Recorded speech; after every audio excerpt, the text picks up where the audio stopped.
but this could potentially be the biggest trade of all time, and certainly potentially the biggest free agent in American professional sports in Shohei Ohtani. We heard he wasn't going to be traded, and then we heard the Angels are open to it, but then not the Dodgers, but then maybe the Dodgers.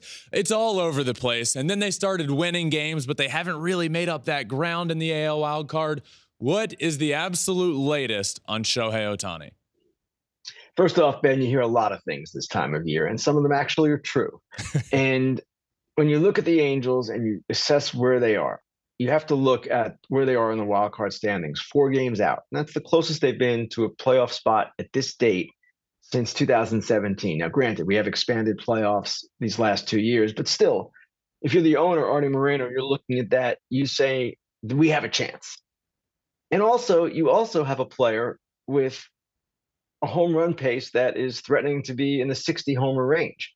So if he's on a 60 homer pace, as he is right now, about 58 or so, are you going to deprive your fans of that history, potential for history? Are you going to deprive yourself of the revenue that would accompany that chase?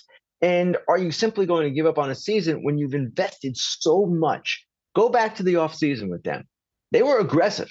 They brought in a number of modest free agents, I would say, mid-level free agents, but a number of them.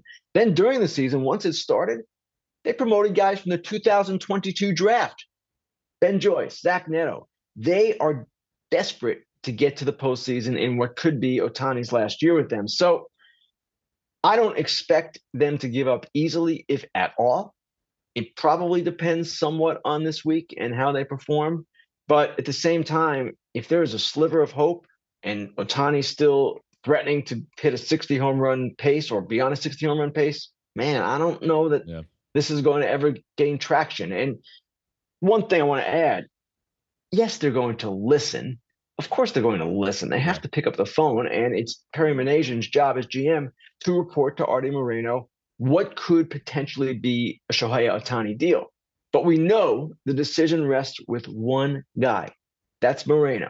Moreno can make the best argument possible, saying for our franchise, this is a great deal. He could have made that last deadline, and Moreno didn't go for it. So I don't see it, but if they collapse this week, the pressure will be on for them to do that.